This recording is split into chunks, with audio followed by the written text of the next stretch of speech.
as this evolves and grows, fingers crossed, it'll get closer and closer to being kind of a real product out there in the world, which would be amazing. It'd be amazing to be able to, you know, have an EMS Spectre that you can play and that you can use. And I mean, look, kind of even more so, once you have a platform like this, the ability to build upon it and the ability to do things that the original EMS never could is hopefully as simple as inserting an SD card with an updated design. Okay, how's that feel on the recorder? That feels all right. Oh, well, hello, and welcome back. This is number 2 of the Open Spectre devlog. So, oh, take off these headphones, because I don't need them. So, taking a look at the Open Spectre. In the last video, if you haven't watched that, you should go back and watch that. In the last video, I explained what's going on, what the goals are, a little bit about what the EMS Spectre is, this beautiful, very rare, very beautiful video synth.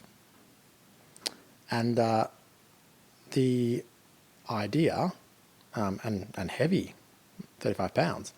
And so then the idea behind this one is to go a bit more into how I'm actually building this FPGA video synth.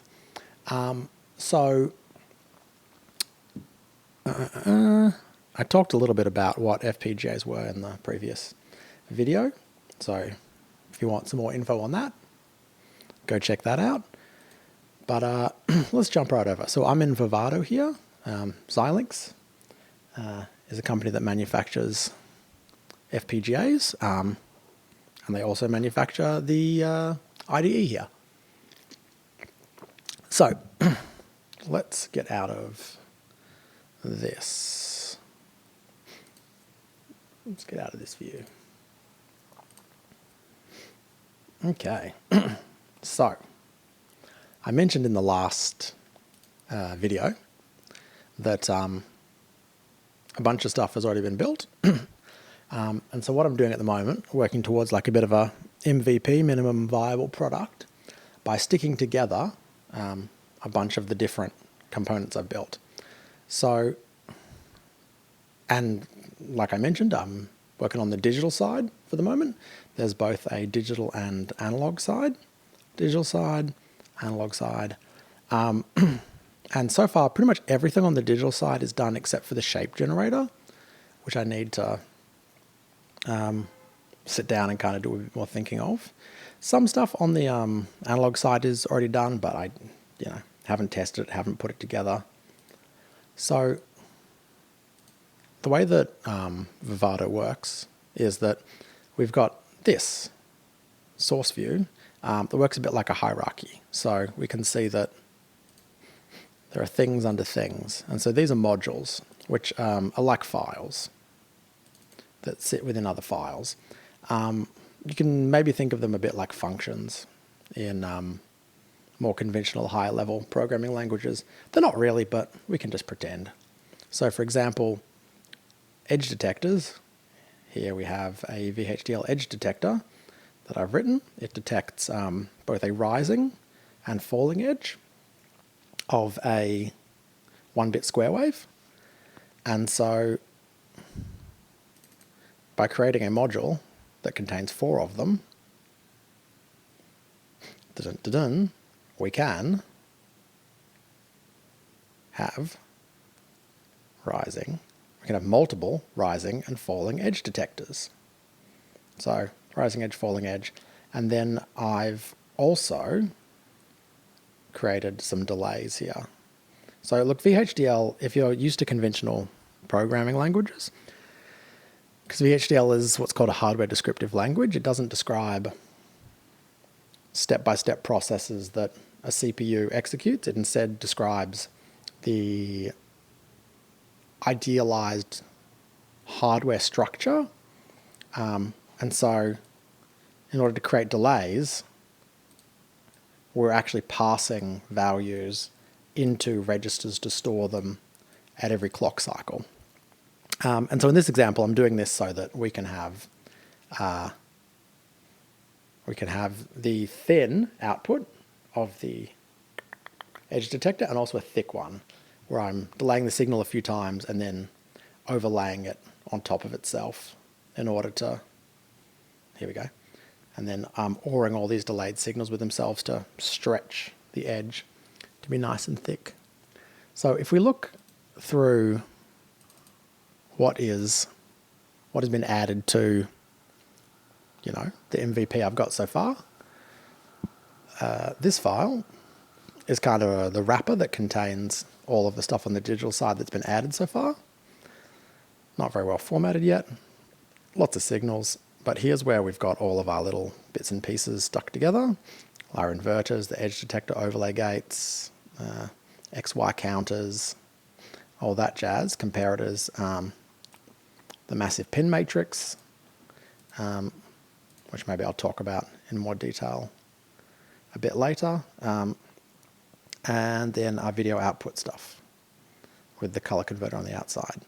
So like I said in the last episode, it's not perfect yet, but the EMS Spectre uses the YCRCB, which I have misnamed here, but YCRCB to RGB, so luminance and then a differential color signal that then we convert to RGB to send out, because most screens these days use RGB. It doesn't match the exact output of the original, because the original has a bunch of analog non-linear stuff going on that I'm going to have to check out to make work. But enough said. So what have we got in the design so far? We've got VGA timing signals. So this is what generates the frame that we're going to be putting our video into. At the moment, I think it's just, it's 800 by 600. That's just a kind of random, not random, sorry, that's just like a value that we've put in there for now. It can get changed later. The dream would be to be able to change your resolution. So, you know, that's down the road. We've got counters, the X and Y counters from the original, XY inverter logic. The EMS Spectre has a bunch of counters that are kind of, not really, but like almost decoupled from the X and Y counters. They're not really, but they're much slower, so they allow for much kind of slower changes to our video signal. Overlay gates, inverters, these are again like more tools on the digital side that let us manipulate our digital video signals as we patch them together. We've got the edge detectors here, an 800 microsecond delay, flip-flops, comparator. So this is where the external video input comes from. There's nothing hooked up to it at the moment. It's a bunch of comparators stuck together with a span value that lets you kind of scale how big each bracket of the incoming video gets mapped to. The big old pin matrix. So the way that this is set up at the moment is on the original, we've got this massive passive pin matrix here. And the idea is that when you insert a pin into one of these holes, it bridges signals traveling in the X and Y direction together to pass them through. So this works in a kind of practical hardware sense quite well, because underneath this, we can just run a wire the whole way along a row, and we can run a wire the whole way along for a column.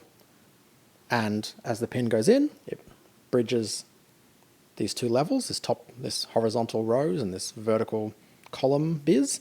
It'll bridge them together and it'll link the signal through. In FPGAs, that is not really very efficient. And looking at the original design, you can see there's pins in here. There's lots of pins in this particular example, but there isn't 100. And how many have we got? This is just an estimate. 63 times 63. So it's not, I mean, it's less than this. I'm just doing 63 because that's what that's how I've got something set up at the moment. There's a lot of pins. We're never going to be anywhere near that amount. So the solution that I'm using at the moment is to, instead of make it possible to always patch everything to everything and be able to say, put 50 inputs into a single output, which would just be nothing.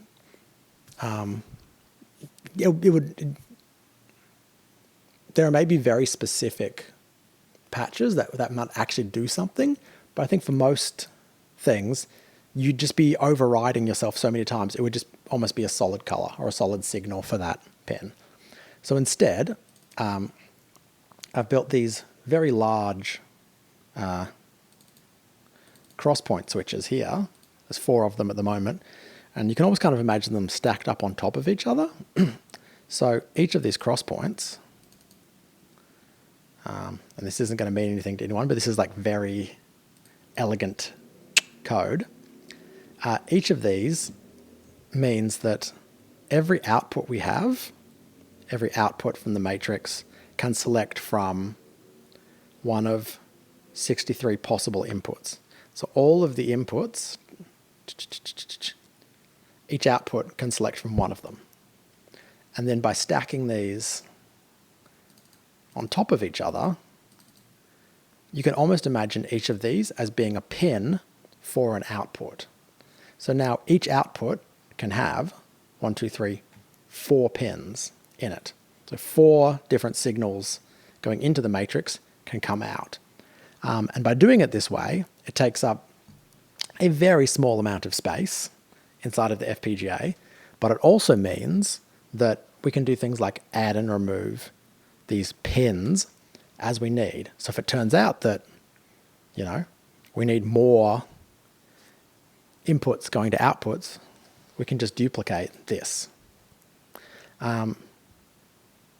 Finally, there's some Luma logic and chroma logic on the output. This is the stuff that the color swap, which is the very last pin on the right for outputs. We've got the color swap matrix, and that is, just these 2 multiplexers that multiplex all of our colors together. And finally, the color space converter. So this is all well and good, but how do we actually see this stuff? I'm going to get a drink. So this is all good, but this is just code. What does it mean? How can we know that it actually is even doing anything? Well, there's a few ways. The first is we can run a thing called synthesis, which I've already run. I'm not going to run again. And what that will do is that will take all of this code that we've written from our hierarchy selected here, and it will work out how can I turn this code into real physical logic that is then mapped internally to the FPGA. So if we crack it open here, so all that code has been now simplified, it's not that simple, into these boxes. So we can see a lot of the stuff that we were talking about before, the color space converter. Our pin matrix is up here, a very big old pin matrix. Interestingly, in order to save space, programs like Vivado will compress a bunch of our logic together unless we tell it otherwise. So you can see we've got an X and Y count here and the VGA timing signals, but we're missing a lot of other things. We can't see a lot of the modules I just talked about. And that is because they will have been rolled into here. So we can see some of our counters, cascading off counters. Got anything in here? Yeah, here we go. So a lot of the modules will have just been simplified and rolled into other rolled into other modules here. And we can tell the software not to do that, but at the moment I don't really care.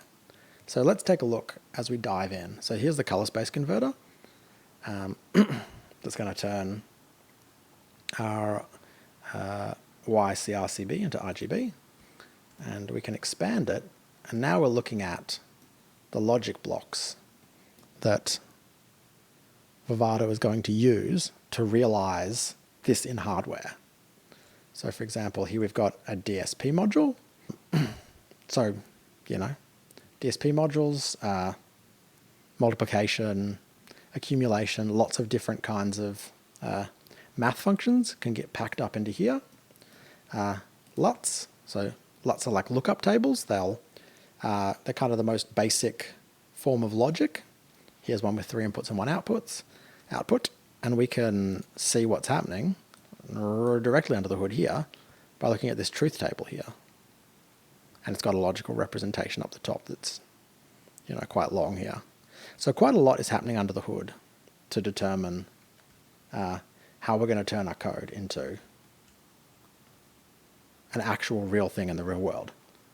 This is a slow process, and putting this design onto a board is going to be a very slow way to work, a very slow kind of development cycle. If I'm making changes, building it, you know, I synthesize and then you implement, and implementation is where you take that synthesized design I just showed you and you actually place it into locations on the actual board and route them all together and connect them.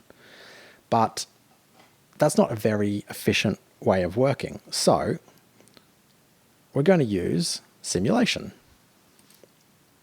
So simulation is going to take our code and attempt to run it and run all the kind of logical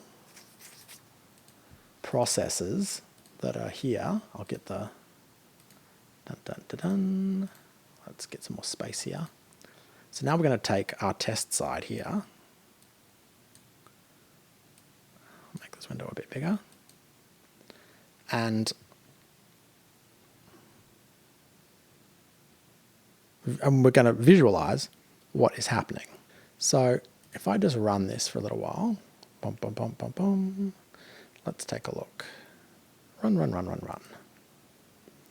So zoom out. So these are our horizontal counters. So even though it says clock X, ignore that. I haven't labeled it properly yet.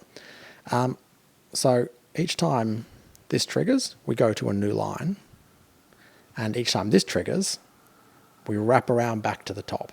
So the way that analog video signals, lots of video signals work when they're being transmitted, you know, pixel by pixel along a line or a wire, you'll spit out the pixels for a row, come back to the next row, come back to the next row, all the way down to the bottom, and then you'll loop back to the top and keep going. So once the horizontal goes down, let's see what we've got here.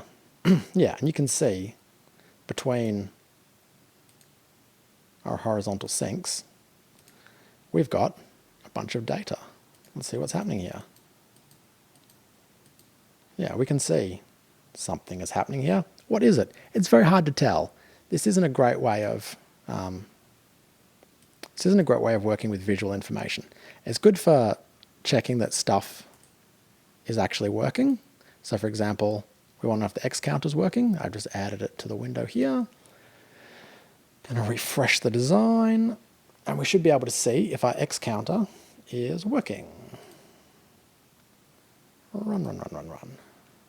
Pause. Let's full screen it.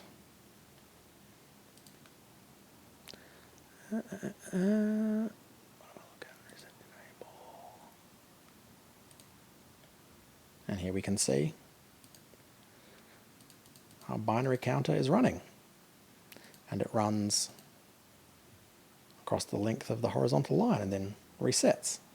And that's so that the image that we get will not drift.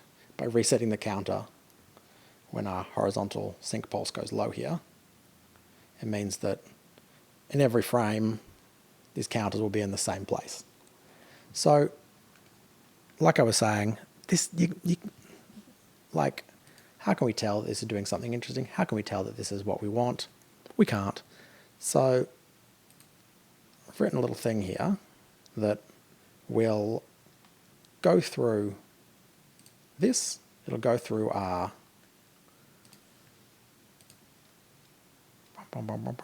let's get rid of some stuff we don't need. It'll go through our simulation and turn it into a CSV file. So let's refresh, and I'm now going to run it. Run. So it's going to take a little while. You can see it kind of churning through, and we're going to run this until we reach the end of the first frame, which will be this signal going high. I can hear the fans on my computer starting to chuff up a bit. Look, this might seem slow, but compared to the way that digital hardware development goes, this is pretty dang fast. I could make the resolution of the image smaller, which would give us results quicker, but I am worried about missing certain parts of the visual field when we look at it, because it's eventually going to need to be a certain scale. And if we shrink the resolution, we run the risk of increasing the size of things like the counters to a point that now it's hard to kind of tell what's going on and what it might look like in a full-size image. Great, we reached the end here. Let's crack open the Python script. So this Python script is just going to go through my CSV. It's going to extract the RGB values, which I've just written as columns. It also has the horizontal and vertical values, the horizontal and vertical delays. Also has the horizontal and vertical sync pulses, so it knows how to line up our pixels. So let's boot this sucker up, and it's going to give us an image. And here we go. And here's something. So let's zoom in a bit and see what we're looking at. Ignore this and ignore this. So these two parts are called the blanking interval. We won't actually see these, this corner and this corner here, before the lines start to run. I've got it here so that I can see what's happening off the screen, because that's often a good indicator of kind of if something is going wrong. Because this is the start of the frame, and even though we won't see it in a final video output, by having it here, we can kind of see if there was something wrong, which there was when I was working on this earlier. You can see there's something off here before we get to the actual valuable image. So we can see we've got some Y counters here and some X counters here. They've been routed together. Got an edge detect. So this is a edge detect here, kind of running through all of these. It's not super exciting. This isn't the most, amazing thing you'll ever see. It's a static image with some lines, but it's well on its way to being something pretty cool and pretty exciting. So let's take a look. I'll jump back to my sources and let's look at how we're connecting stuff together in this simulation, which I do need to emphasize is going to be a real thing. With FPGAs, simulation has a much stronger kind of correlation than maybe that word when it's used colloquially means. So our simulation is a simulation of the logic. We are attempting to run our logic, the logic that will appear in the actual final design. We're attempting to run it and see how it behaves. And there's a pretty strong correlation between how it behaves in the simulator and how it behaves on the actual device. It's a little more complex than that. There are things that will happen, and when you actually physically have timing delays between modules, but that's something we're going to get to later.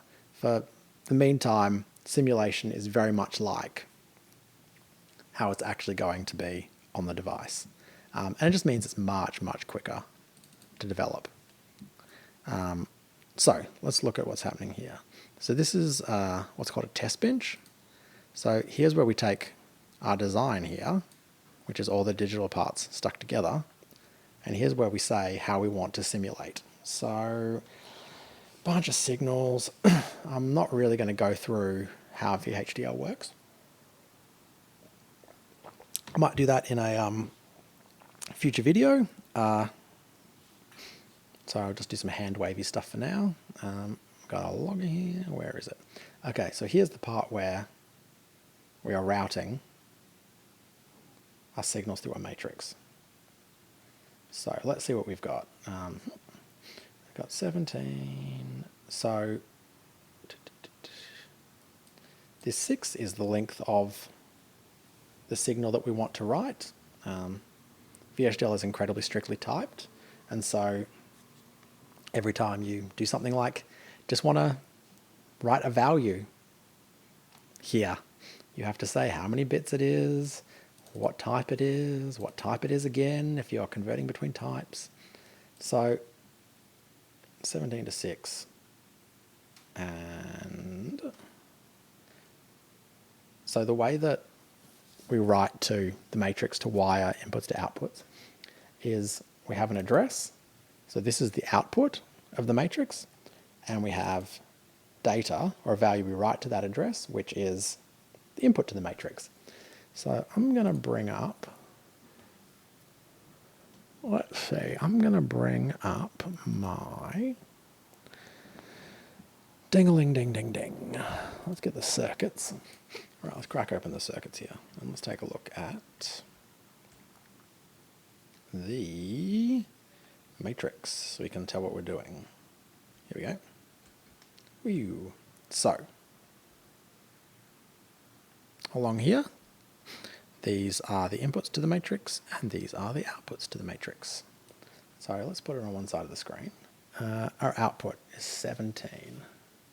So there's actually an extra signal here at the start of the input, and that is to avoid, when it boots up, everything being connected to the fastest X clock, which is just kind of chaos. I'm going to solve that later in software, but for now there's just a extra pin here, so we'll be 1 off when we do this value. So let's see, what do we want to do? At the moment we've got output 17, so that's 9, 10. So this is very frustrating to program at the moment for our simulation. I'm going to write some register file stuff that will make this a lot easier, and then we could just like write stuff in C and connect stuff together. So down here, 43 is connected to 6, so that was one of our counters. That was our 5th counter. 43 will be one of our luminance outputs. Doesn't super matter which one. I think it's going to be like Luma 3 or something. Or maybe one of our chrominance values. And then we're going to do it again. So 43, 46, that's a color, and 30. So we've got an inverter happening there. That's weird. 3 and 6. So yeah, we've got a lot of pins kind of going together. So for fun, let's just connect some more stuff together and see what we can get. So let's change some of the stuff we've got. 16. 16. What is 16 here? Oh, yeah, that's a Y. So let's put that on 26. And so I'm going to go to 18. And let's go to, that's fine, let's change some other stuff here.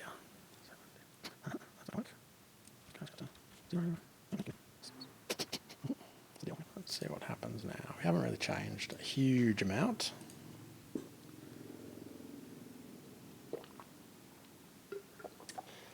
run it again.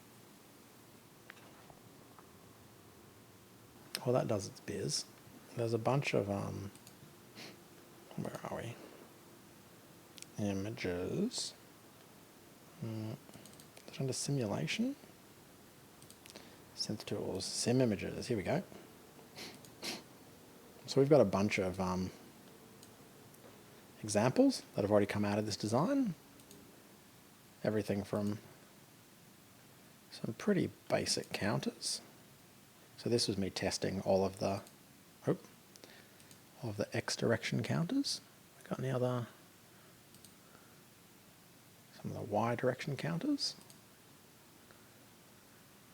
Don't think I've got anything. I think that's all I've got for. Yeah, that's all I've got in the test folder now. Okay, so we reached the end of that simulation. Let's just run this again. Run debug. Let's see what we get. Something different. Not by much. Alright, so let's undo all of this and work out a new patch. Oop. So, yank this over to here and back to here. Great. So, what shall I route together? 31, 32, 37, 38, 39, 40. So I'll just take some notes here. 40. We're going to write to 40, 41, 42. That's some luminance. Take that back. We're going to write to 40, 39, and 38. So we're going to hit the top three luminance or something. So let's go with 40. 43 and 42, and let's go with 46. So then we're also going to hit these top two luminance outputs and the very top for that luminance output. Great. What will we hit it with? Great question. Let's find out. So let's just route a bunch of stuff. Let's go with a very wide X. So I want output 40, no, wrong. On output 40 to be routed to 9, which should be our widest X here. All right, so 40 to 9, let's do that. And then let's go 39, which is our second top luminance value. And let's go with 8.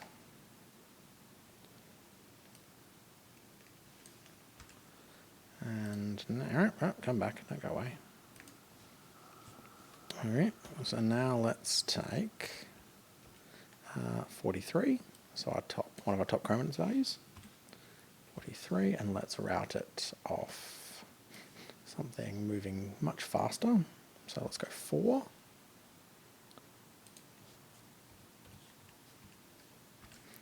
And then let's go with 46, which is our top chrominance value for the blue chrominance signal. And let's take this from, at the moment, let's go from a nice Y. So let's go with like 11. Okay, so now we run the simulator again, making sure I haven't made any mistakes. Where are you, simulator? Great. Run this again. I can blow my nose.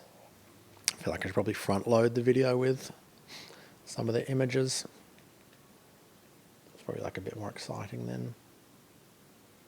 Yeah. And here we go.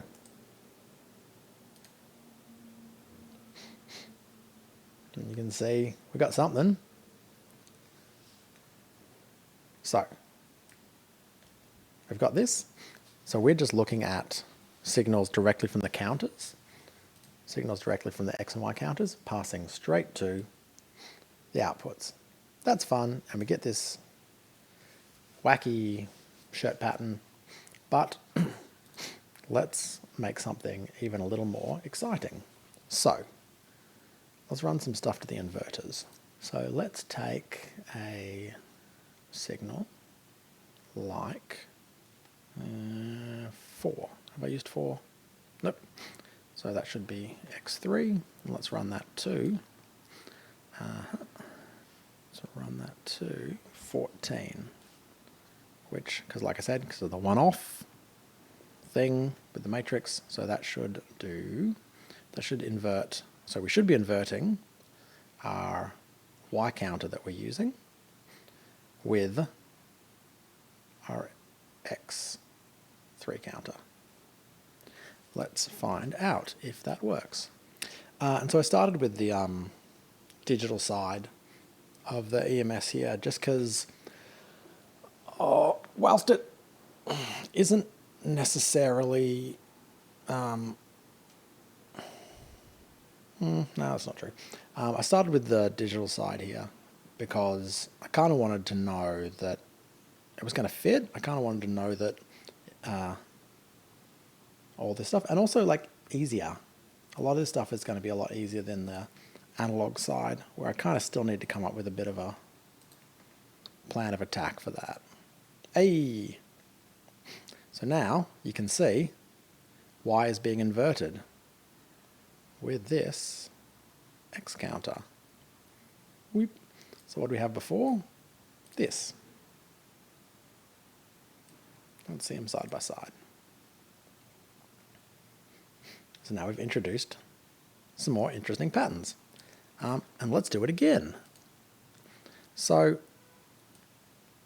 let's do another inversion. Let's think, what's something else I'm using? So 9. So let's go 8. Right, 8, and let's use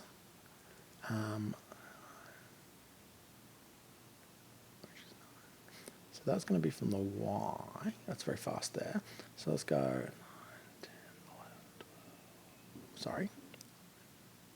10, 11, 12.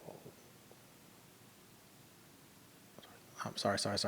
I keep fucking it up because it's off by 1. 9. So we're going to take this Y signal we're using.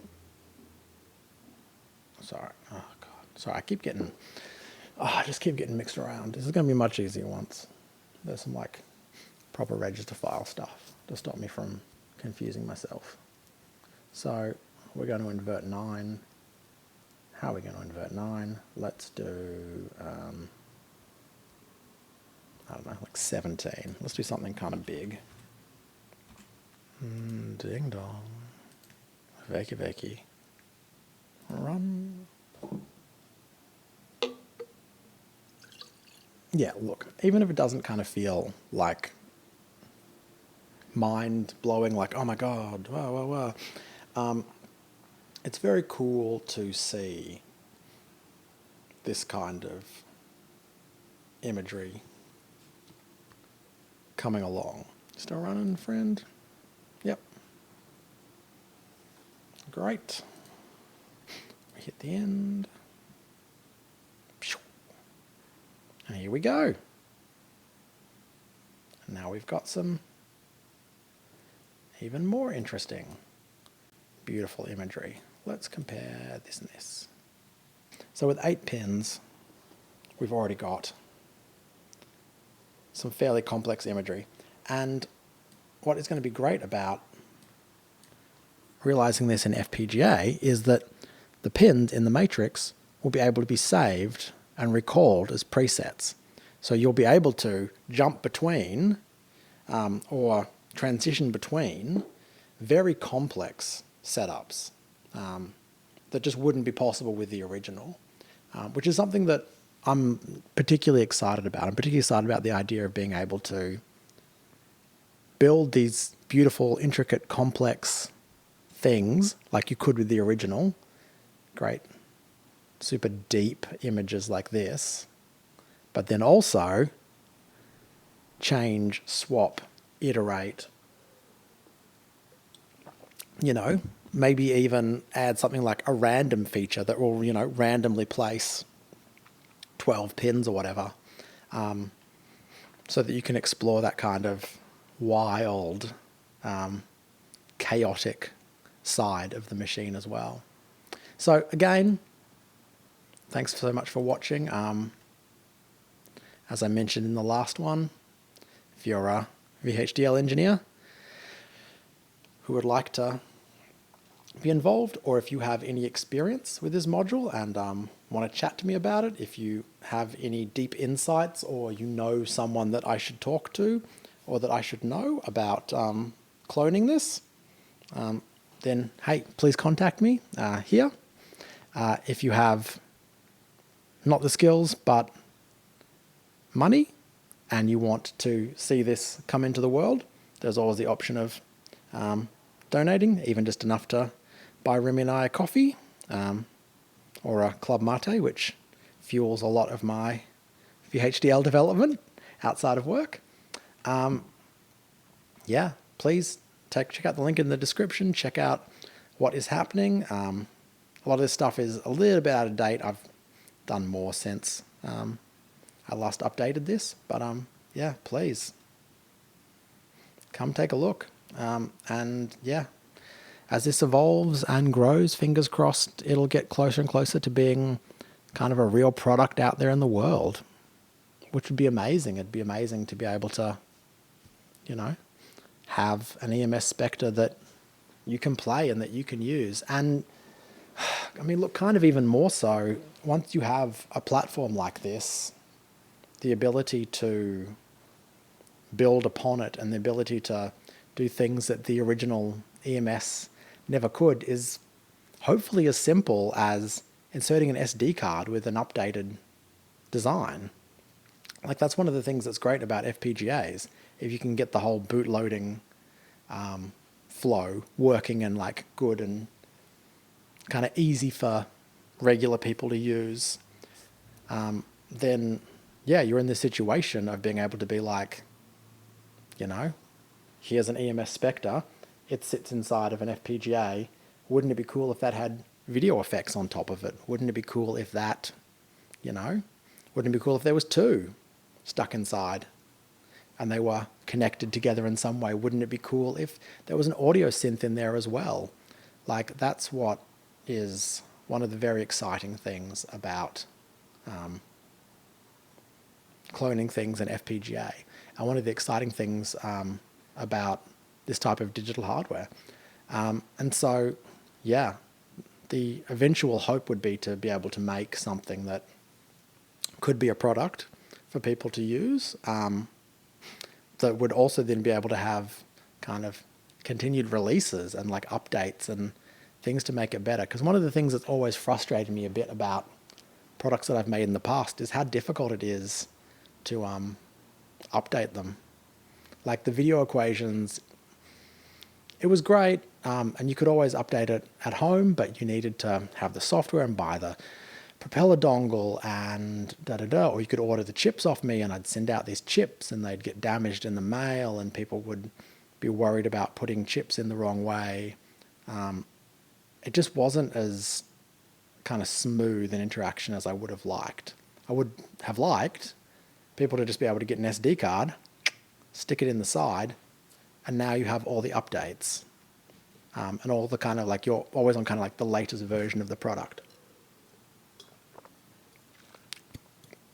And so part of the reason that I wanted to, go back to uni and study electrical engineering and digital design like this, and, learn to do FPGA work is so that it would be possible to make these cool things, and make them in a way that isn't sort of locked away, make them in a way that can be updated and revised and change over time. So, hey, thanks for watching.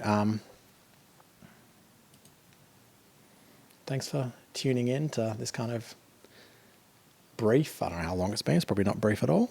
That was about an hour. That's not very brief. Video about where things are at with the EMS Spectre project and how things are being simulated and how that's all running. So, till next time, such a pleasure. See ya.